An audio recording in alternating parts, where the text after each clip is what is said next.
Alright, so today I'm going to go over angles of polygons. So this starts off with stuff that was on yesterday's notes. We have first a reminder, equilateral means that all the sides are congruent, so all the sides are the same length. And equiangular means all the angles are congruent, so all four of these angles are the same.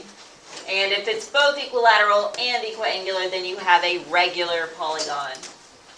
And you can also recognize regular polygons because they're the ones you're used to seeing whenever you learn shapes in elementary school.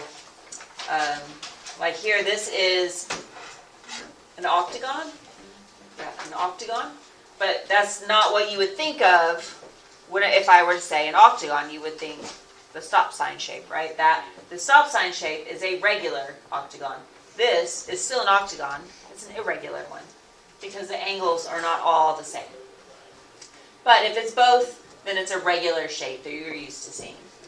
And then naming polygons by their sides according to numbers gives you the prefix. So 4 quad, 5 penta, 6 hexa, 7 hepta.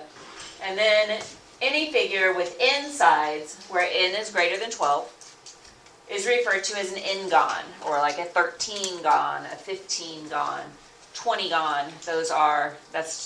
There's no special name for those. I mean, there may be, but we're fine with just using the number if it's greater than 12. All right, so for today we have polygons and angle sums. So my notation here, it has a capital letter S in the equation. That is for sum. The S stands for sum.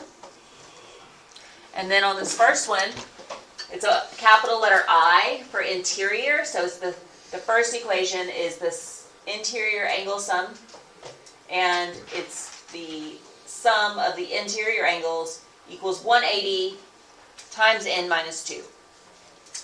And so a known example for that, if we had say a triangle, so I'm just over the side, quick example, if we have a triangle, we know that's 3 sides.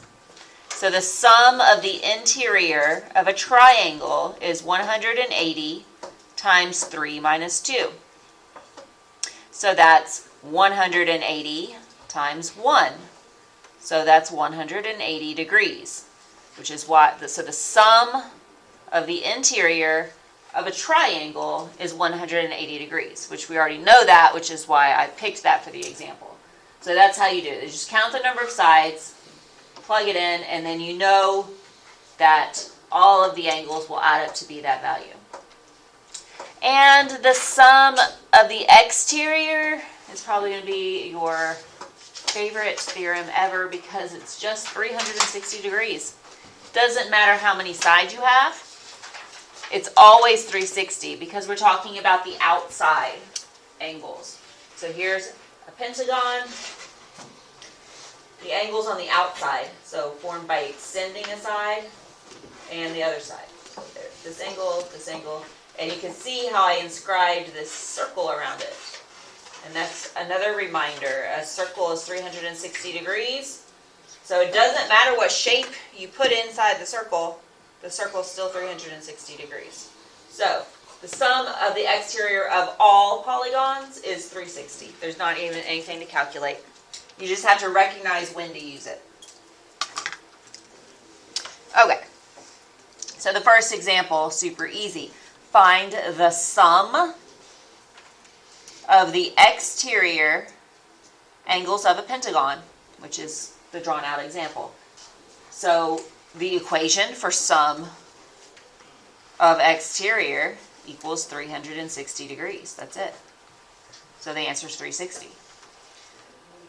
So if you were to add up all of those angles, if you were to add up angle 1 plus angle 2 plus angle 3 plus angle 4 plus angle 5, the total would be 360 degrees every time. So if this was an irregular polygon and you were missing a value of one of them, then you could set up an equation. That's where this would be useful.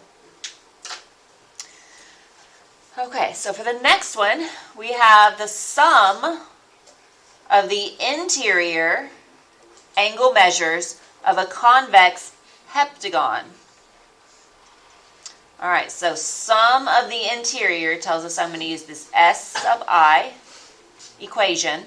Sum of the interior equals 180 times n minus 2. And a heptagon tells us that n is 7. It's a 7-sided figure. So then I just take n as 7 and I plug it in. So 1 equals 180 times 7 minus 2. So this equals 180 times 5. And 180 times 5 is 540.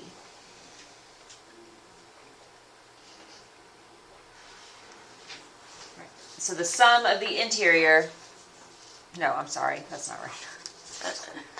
right. 900, I'm sorry, I gave you the wrong one. I gave you for pentagon. Heptagon, 7 sides. 180 times 5 is 900.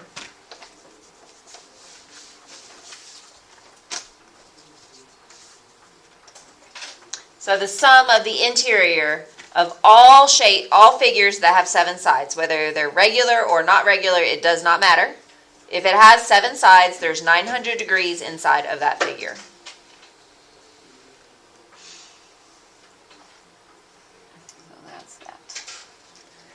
All right, so then on the back, we have 2 more formulas, and these are special formulas. These only work for regular polygons. So you can only use these if you have a regular polygon. If you don't have a regular polygon, you have to use some other sort of method to figure it out. And if you notice, the numerators of both of these formulas are the same as the formulas on the other side of the paper. It's just if you want to find one of the interior angles, which the E in the formula stands for each, by the way. So that's one or each interior angle of a regular polygon. So you get the sum and you divide it by the number of sides or the number of angles, right? So each interior equals the sum of the interior divided by the number of sides. And if you want one exterior or each exterior, and it's a regular polygon, that means they're all the same. So if you have the sum of the exterior, which is always 360, and you divide it evenly amongst all the angles, then that means you divide it by the number of sides. All right, so here, number 1, find the measure of each interior angle. So I want each interior angle of a regular 16gon. All right, so I know that it's a regular polygon because it tells me it's a regular polygon. So that means I can use the each interior formula, EI, which is going to be the sum on top, 180 times n minus 2 divided by n.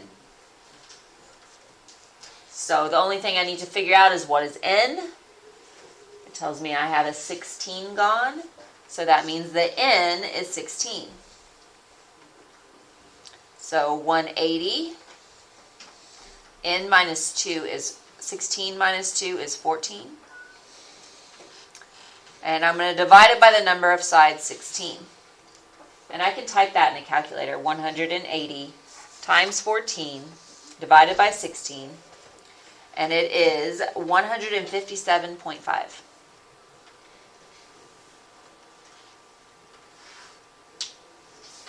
So each angle inside a regular 16gon has a measure of 157.5 degrees.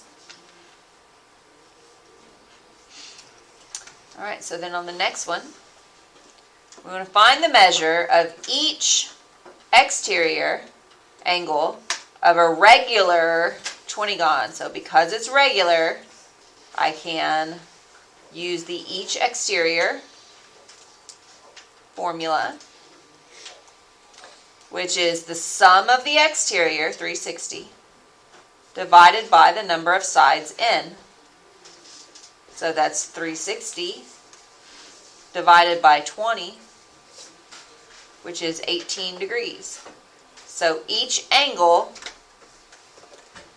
of the 20gon measures 18 degrees. And if you add up 18 20 times, or 18 times 20, then you'll get 360 to make that circle around the figure.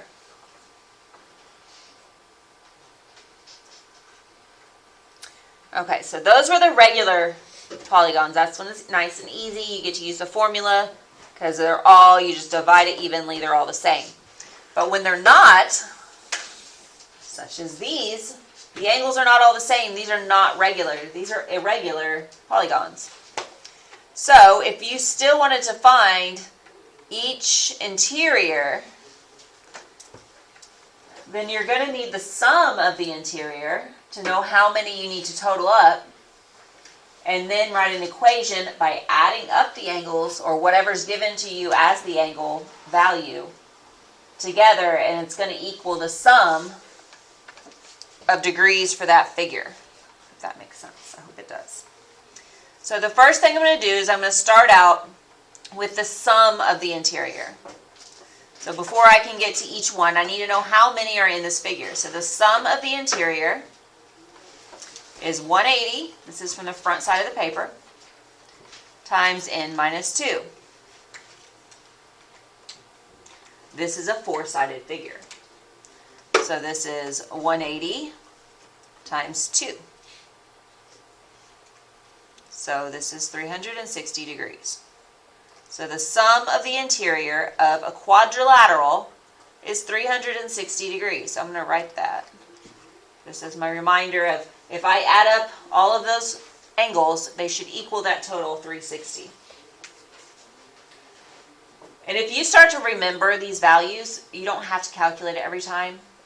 Like a triangle is 180. You don't have to show your work for a triangle is 180 if you don't want to. You can just, it's always going to be 180 no matter what the triangle looks like. The same, it doesn't matter if this is a trapezoid or if it's a rectangle or a kite, it's still going to have a total of 360 degrees because it is a quadrilateral. Alright, so now that I have the sum, I am going to split it up, but I can't split it evenly because it's not regular. So I have to do it in a different way. I have to say angle P plus angle Q plus angle S, R, plus angle S is going to equal the sum of the interior, right? That's what I'm doing. I'm going to add them all up and they're going to equal the sum. We already know that the sum is 360, so I could plug that in on the right. It's 360.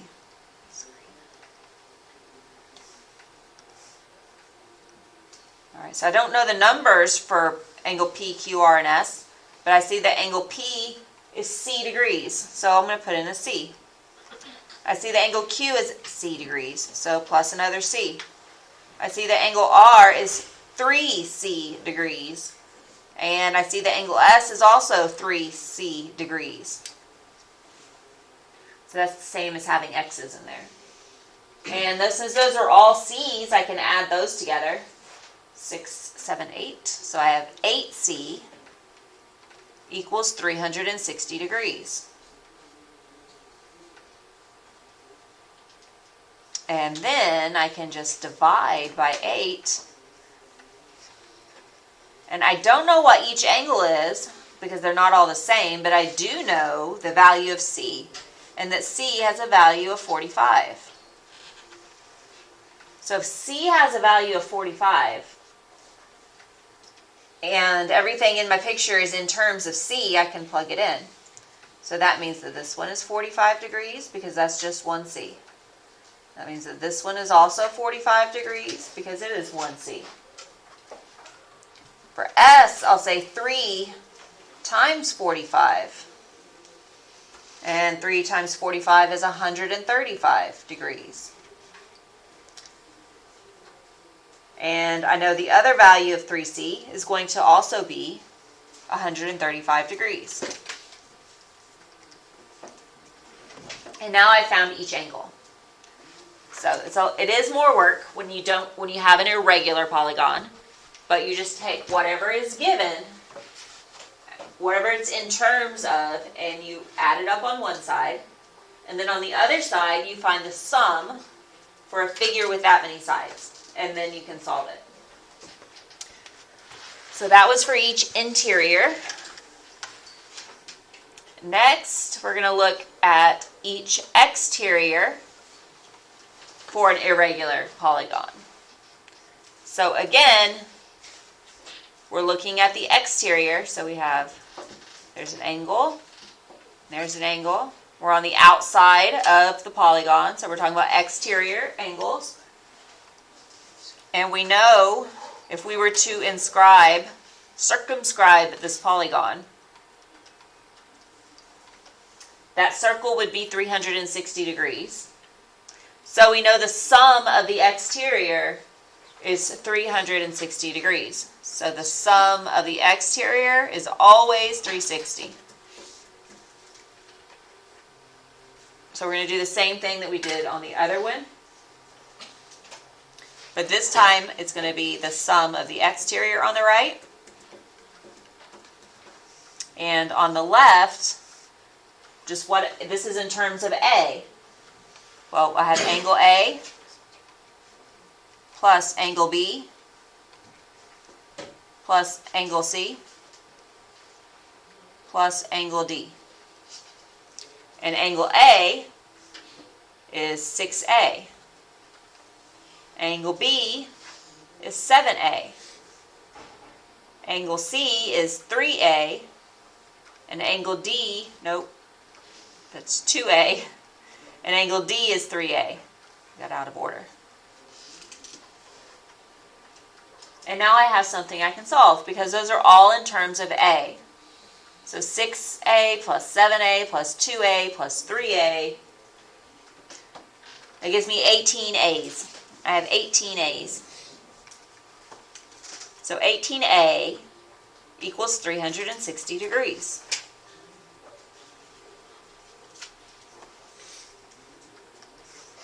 So then if I divide by 18, then I know that A is 20 degrees.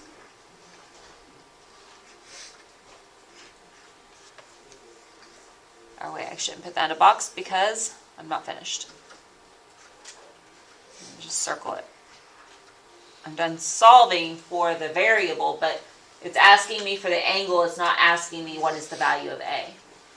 So that means I just take A is 20 and plug it back in everywhere that there is an A. So this is 6 times 20 is 120. This one is 7 times 20. So that's 140. This one is 2 times 20. So it's 40. And this one is 3 times 20. So it is 60. And now I've solved for each exterior angle.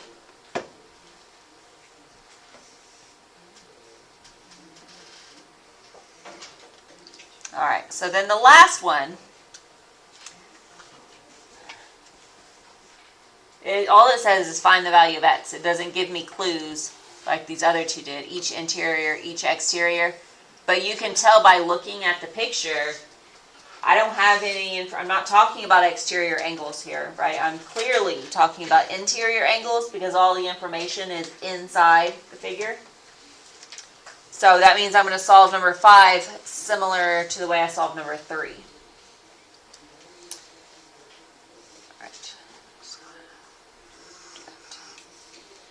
Alright, so I need to know what is the sum of the interior. So the sum of the interior is 180 times n minus 2. N is the number of sides. There are 5 sides minus 2. So 180 times 3. So 540. So the sum of the interior of any pentagon is 540 degrees.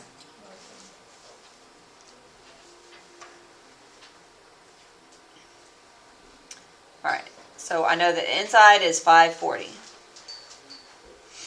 And I know if I add up each one of those angles, it's going to equal 540. So it doesn't really matter where you start. Start with D. So 4x plus 5 plus 5x minus 5 plus 6x plus 10 plus 4x plus 10 plus 7x is going to equal 540 degrees because it's a pentagon. And it looks like a lot because there is 5 expressions there. But the next thing you do is combine like terms. You have a lot of like terms here. So we're going to go through and find all the x pieces. I have 4x plus 5x plus 6x plus 4x plus 7x. Alright, so that means I have 26 x's. So 26x. And then I'm going to go through and add up all the non-x's. I have positive 5 minus 5 plus 10 plus 10. So that means I have positive 20. So I have 26x plus 20. All of that in blue, all it's saying is 26x plus 20. And I know what it equals. It equals 540. So that looks a lot easier to solve. So now I'm going to subtract the 20 because I'm trying to solve for x. So I'm going to subtract 20. And this is going to be 520. I'm going to go over here. So now I have 26x equals 520. And the last thing I'm going to do is divide by 26. So the x is by itself. So x equals 20. Now this problem just asked me for x, so I can stop here. If it asked me for the angles or said what is the value of angle E, then I would take x as 20 and plug it back in. So you have to pay attention. There's a lot of different things the question could ask. Like you could go through all of this and solve it right, but if you don't answer the question it's asking for, it's not right. So make sure you do it all. Pay attention to what the problem's asking you, is all I'm saying.